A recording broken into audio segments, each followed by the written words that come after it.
जबरा भी शायद ये समझ रहा था कि स्वर्ग यही है। हल्कू की पवित्र आत्मा में तो उस कुत्ते के प्रति घृणा की गंध तक न थी। अपने किसी अभिन्न मित्र या भाई को भी वो इतनी तत्परता से गले लगा था। वो अपनी दीनता से आहत न था जिसने उसे आज इस दशा को पहुंचा दिया। नहीं, इस अनोखी मैत्री ने उसके आत्मा के सब द्वार खोल दिए थे और उसका एक एक अणु प्रकाश से चमक रहा था। सहसा जबरा ने किसी जानवर की आहट पाई।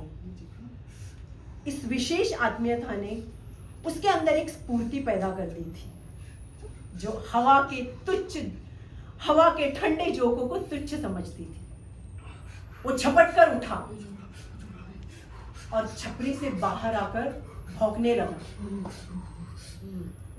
हल्कू ने कई बार उसे चुमकार कर पुचकार कर अपने पास बुलाया। जबरा, अरे जबरा इधर है जबरा। पर वो उसके पास ना आया। हाथ के चारों तरफ दौड़ दौड़ कर भौंकता। एक क्षण के लिए आ भी जाता पर तुरंत फिर दौड़ता। कर्तव्य उसके हृदय में अरमान के भांति उछल रहा था। 1 घंटा और गुजर गया। रात ने शीत को हवा से धक्काना शुरू किया। हल्कू उठ बैठा और दोनों घुटनों को छाती से मिलाकर सिर को उसमें छिपा लिया। फिर भी ठंड कम ना हुई। ऐसे जान पड़ता था मानो सारा रक्त जम गया हो, धमनियों में रक्त के स्थान पर हिम बह रहा हो। उसने झुककर आकाश की ओर देखा। अभी कितनी रात बाकी है। सप्तर्षि आकाश में अभी आधे भी नहीं चढ़े। जब ऊपर आवेंगे तब कहीं जाकर सवेरा होगा। हल्को के खेत के कोई एक गोली के टप्पे पर आमों का बाग था। पतझड़ शुरू हो चुकी थी और बाग में सूखे पत्तियों का ढेर लगा हुआ था। चलकर पत्तियां बटो और उन्हें खूब तापो। रात में अगर कोई मुझे पत्तियां बटोरते देखेगा तो सोचेगा कोई भूत है। कोई जाने कोई जानवर ही छिपा बैठा, पर अब बैठा भी नहीं रहा जाता। जबरे, जबरे किधर है जबरे? आओ जबरे, इधर आओ जबरे। अरे जबरे इधर आओ, आओ इधर आओ, आओ पत्तियां बटोरो। आजा आजा पत्तियां बटोरते हैं। आजा आजा आजा पत्तियां बटोरते हैं। आजा इधर आजा जबरे, इधर आजा, जबरे आजा।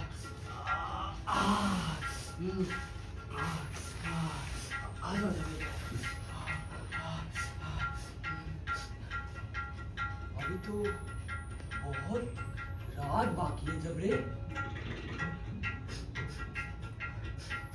कितनी अच्छी महक आ रही है जबरू, तुम्हारे नाक में अच्छी महक आ रही है। नंगे पांव चले जाते हैं। देखो ये अलाव तैयार हो गया। अब मैं इसी अलाव में ठंड को जलाकर भस्म कर दूंगा।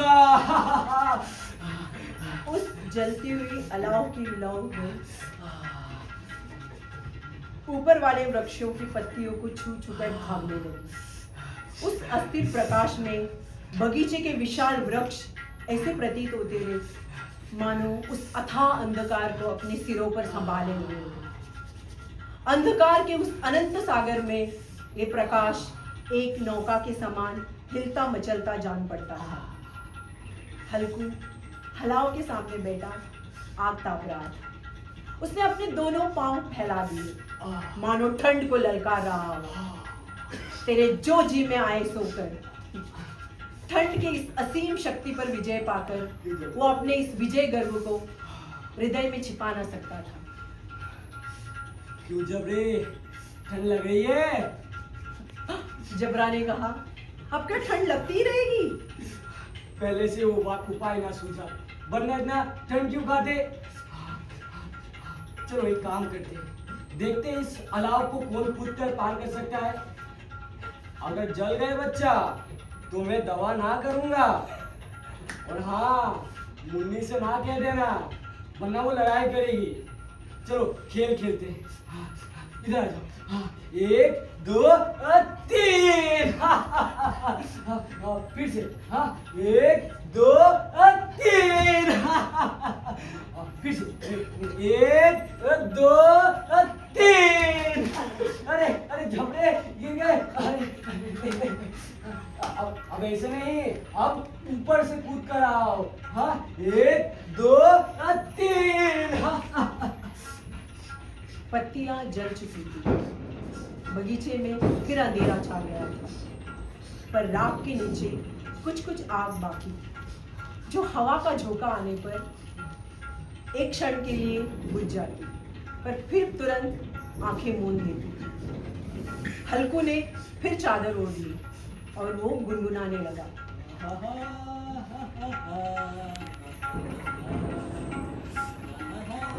उसके बदन में गर्मी आ गई थी, पर जो जो शीत बढ़ती जाती, आलस से उसे घेर लेता था।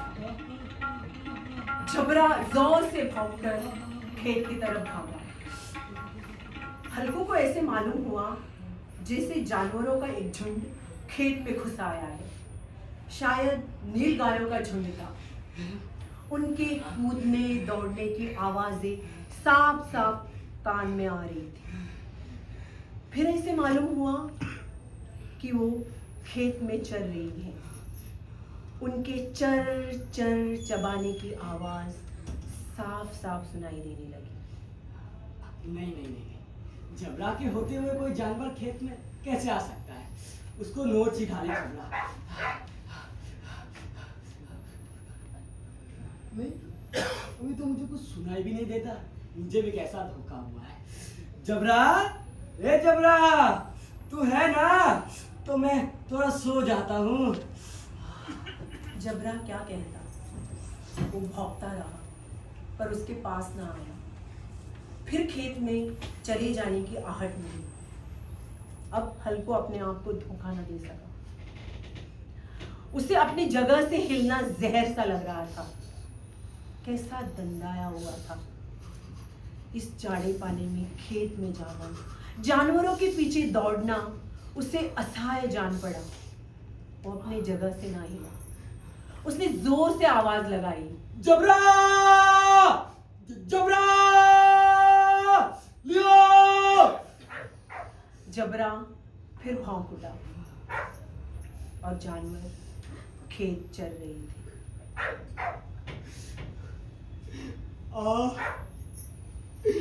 कितनी अच्छी फसल थी, पर ये दुष्ट जानवर उसका सर्वनाश किए डालते हैं। देखता हूं उनको। अब तो उठा भी नहीं जाता है भगवान। अब जो होगा वो सुबह देखेंगे।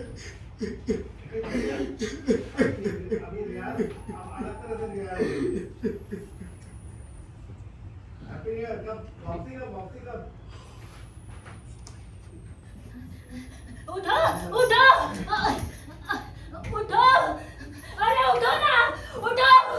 आज भी क्या सोते ही रहोगे?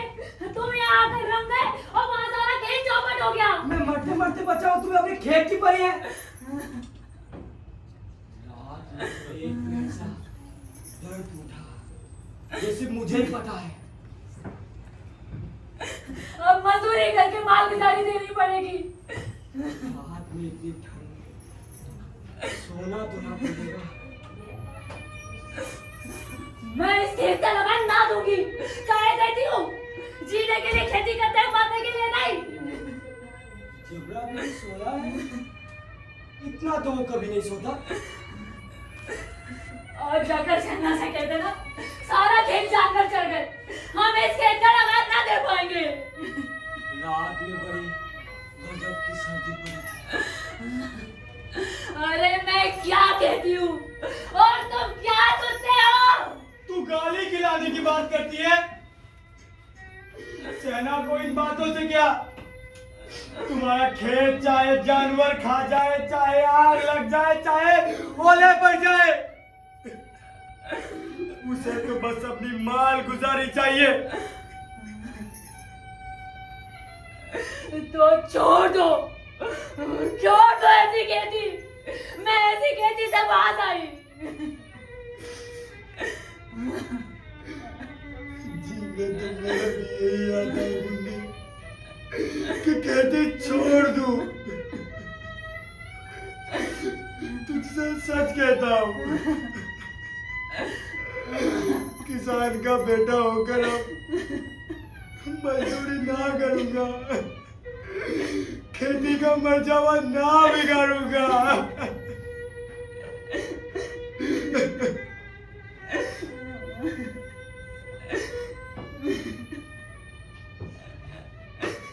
जबरा किधर सोया है? जबरा तू किधर सोया है? इतना तू कभी नहीं सोता। जबरा तू किधर सोया है? जबरा किधर है तू? अरे नहीं है जबरा, मर गया जबरा। जबरा